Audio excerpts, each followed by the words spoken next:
Hello students, मैं हूं आपके साथ आपका मैथ्स टीचर परमजीत। बच्चों, आज हम मैट्रिक्स के अंदर बात करेंगे एडजॉइंट ऑफ ए मैट्रिक्स के बारे में। एडजॉइंट ऑफ ए मैट्रिक्स क्या है बच्चों?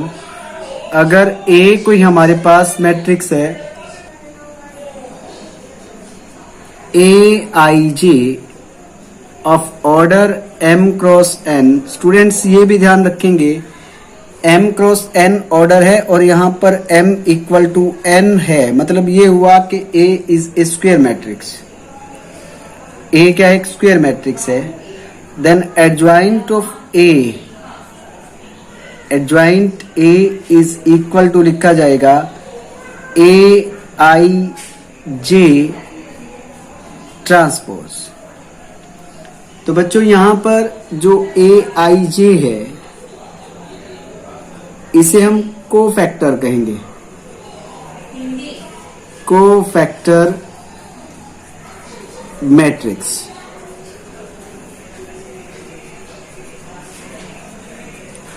तो अब यहां पर हमें एक कोफैक्टर निकालना सीखना होगा, लेकिन कोफैक्टर निकालने से पहले हमें सीखना होगा माइनर, क्योंकि हमें पता है A I J is equal to होता है बच्चों -1 power i plus J M I J. यानी एम आई जे जो है, M I J is minor of A I J. यानी ए आई जे का जो माइनर है उसे हम एम आई जे लिखेंगे और माइनर निकालने के बाद हम कोफैक्टर निकाल पाएंगे। एक एग्जांपल से इस चीज को समझने की कोशिश करते हैं। सपोज कीजिए ए कोई मैट्रिक्स है 2 3 1 0 1 5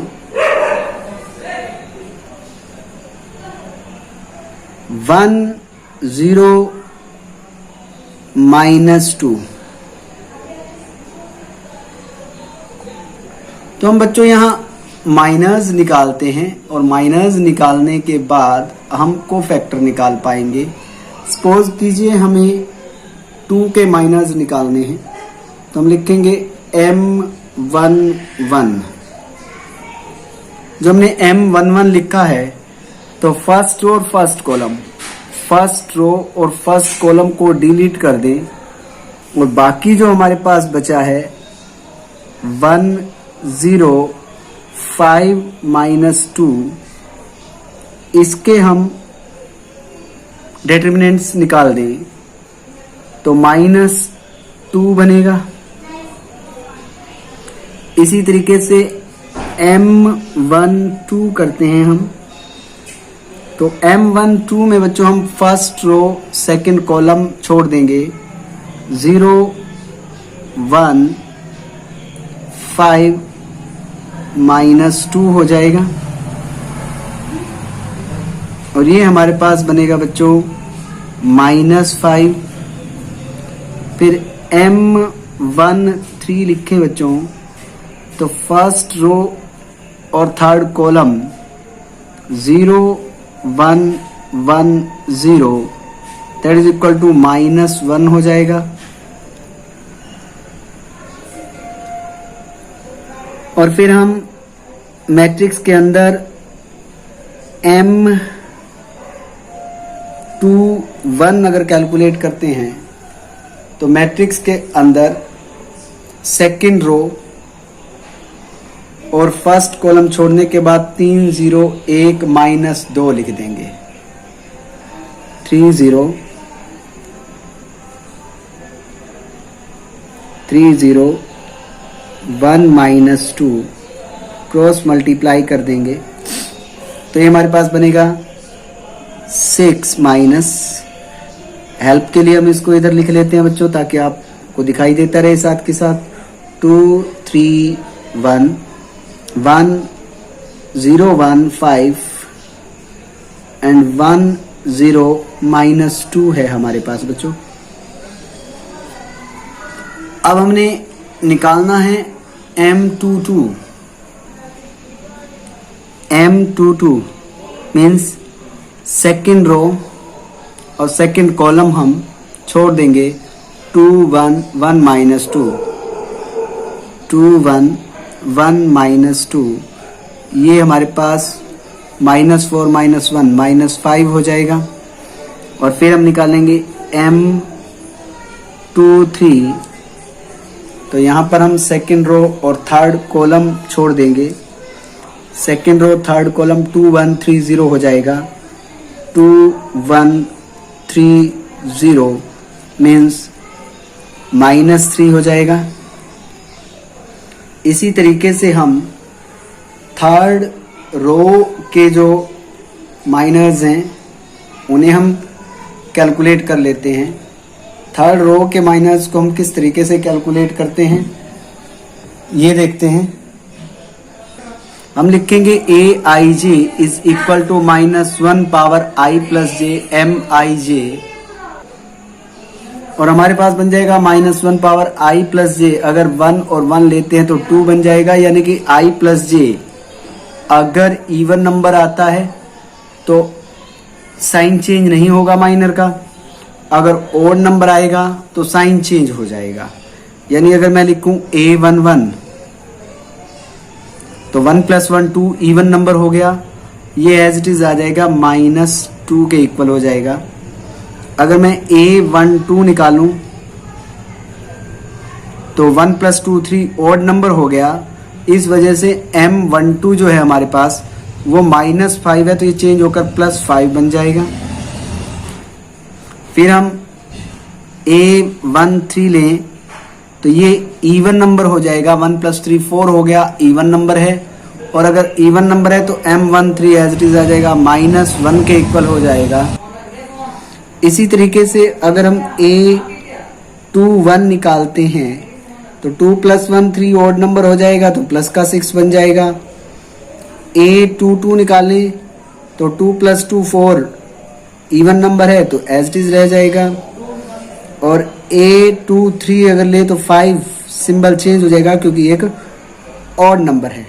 तो हम माइनर से कोफैक्टर्स को इस तरीके से कैलकुलेट कर सकेंगे। अभी हमने केवल 2 रोज के माइनर और कोफैक्टर कैलकुलेट करे हैं। हमारे पास तीसरी जो रो है उसके माइनर्स और कोफैक्टर कैलकुलेट करना रहता है, उन्हें हम अब आगे कैलकुलेट करके दिखाते हैं आपको। पास मैट्रिक्स है बच्चों 2 3 1 0 1 5 एंड 1 0 -2, जिसके बारे में हम डिस्कस कर रहे थे। और इसकी जो थर्ड रो है उसके हमें माइनर्स निकालने हैं, तो हम लिखेंगे M31 थर्ड रो और फर्स्ट कॉलम छोड़ दें तो हमारे पास बनेगा 3 1 1 5, क्रॉस मल्टीप्लाई करेंगे तो बनेगा 14। अब क्योंकि 3 + 1 4 इवन नंबर है तो एज इट इज A31 जो है हमारे पास वो बच्चों बन जाएगा 14। इसी तरीके से अगर M32 निकालेंगे तो थर्ड रो सेकंड कॉलम को हम ड्रॉप करेंगे और हमारे पास बनेगा, थर्ड रो सेकंड कॉलम को ड्रॉप करेंगे 2 0 and 1 5 which is equal to 10 and A32 क्योंकि ये ऑड नंबर है तो -10 लिखा जाएगा कोफैक्टर के अंदर। फिर हम लिखेंगे M33, तो ये हमारे पास बन जाएगा बच्चों, third row third column drop करेंगे 2 0 3 1 means 2, that is A33 even number है तो 2। तो इस प्रकार से हमने माइनस और कोफैक्टर निकाले हैं। कोफैक्टर्स जो हमारे पास हैं उसके हम कोफैक्टर मैट्रिक्स बना लेते हैं। कोफैक्टर मैट्रिक्स बनाने का मतलब क्या है बच्चों, हम लिखेंगे AIJ जो मैट्रिक्स बनेगी वो बनेगी A11 -2 था, A12 हमारे पास 5 था, आप पीछे वीडियो रिवाइंड करके देख सकेंगे। A13 हमारे पास -1 था। A21 हमारे पास 6 है। A22 हमारे पास -5 है। A23 हमारे पास 3 है। A31 हमारे पास 14 है। A32 हमारे पास 10 है और A33 हमारे पास 2 है। ये हमारे पास जो मैट्रिक्स आ गई, इसे हम एक कोफैक्टर मैट्रिक्स भी कह देते हैं। और अगर हम इसका ट्रांसपोज कर दें, जो हमारे पास कोफैक्टर मैट्रिक्स आई है, इसका अगर हम ट्रांसपोज कर दें तो हमारे पास एडजॉइंट A आ जाएगा। और हमें पता है adjoint of A, adjoint of A हम लिखें तो वो हमारे पास बनेगा adjoint A is equal to transpose of AIJ, यानी कि जो हमारे पास कोफैक्टर मैट्रिक्स है -2 5 -1 6 -5 3 14 -10 2, हम इसका ट्रांसपोज कर देते हैं तो हमारे पास मैट्रिक्स जो आएगी वो बनेगी -2 5 -1 6 -5 3 14 -10 2। ये हमारे पास बच्चों एडजॉइंट ऑफ ए मैट्रिक्स आ जाता है। तो इस तरीके से हम एडजॉइंट निकाल सकते हैं। अगर हमारे पास 2/2 की मैट्रिक्स है तो उसका एडजॉइंट हम कैसे निकाल सकते हैं वो देखते हैं। सपोज कीजिए A हमारे पास मैट्रिक्स है 2/2 की, 2 3 1 4। तो इसमें भी हमें पहले माइनस निकालने होंगे। तो M11 first row first column छोड़ेंगे तो हमारे पास केवल 4 बच जाएगा। M12 first row second column छोड़ेंगे तो हमारे पास 1 बचेगा। और M21 second row first column drop करेंगे तो 3 बनेगा। और M22 निकालें तो second row second column drop करने पर 2 बन जाएगा। कोफैक्टर निकालते हैं तो A11, अब क्योंकि 1 + 1 2 इवन नंबर हो गया तो साइन चेंज नहीं होगा, 4 एज इट इज आ जाएगा।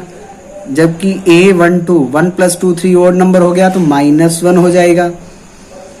A21 जो है हमारे पास A21 -3 हो जाएगा क्योंकि ओड नंबर है 2 + 1। और A22 इवन नंबर है तो 2 एज इट इज लिखा जाएगा। अब बच्चों हमारे पास जो कोफैक्टर मैट्रिक्स बनी है वो बनी है 4 -1 -3 2। और अगर हम इसका ट्रांसपोज कर दें तो हमारे पास आ जाएगा adjoint of A। Adjoint of A हमारे पास क्या आएगा बच्चों, ये बन जाएगा 4 -1 -3 2, विच इज रिक्वायर्ड आंसर। लेकिन बच्चों यहाँ एक बात ध्यान रखेंगे, जब भी आप कोफैक्टर निकालते हैं तो वहां पर कभी भी आप स्मॉल a का यूज ना करें। AIJ जो है ये एक एलिमेंट के लिए यूज किया जाता है, एलिमेंट ऑफ मैट्रिक्स के लिए यूज करते हैं। जबकि अगर हम कैपिटल AIJ लिखेंगे तो ये कोफैक्टर के लिए यूज किया जाएगा। जहां भी आपको कोफैक्टर निकालने हैं तो वहां आपको कैपिटल A यूज करना है। बहुत से स्टूडेंट्स इस चीज को ध्यान में नहीं रखते, जिसकी वजह से एग्जाम में उनके मार्क्स कट जाते हैं। तो बच्चों आज जो हमने टॉपिक किया कोफैक्टर मैट्रिक्स के बारे में, एडजॉइंट के बारे में, इसके सिंपल जो प्रॉब्लम्स हैं उनको आप डिस्कस करेंगे खुद। नेक्स्ट टॉपिक में हम बात करेंगे प्रॉपर्टीज ऑफ एडजॉइंट हम सीखेंगे। जो भी हमारे पास इसकी प्रॉपर्टीज आएंगी उन पर डिस्कस करेंगे और साथ के साथ inverse of A matrix find out करना सीखेंगे।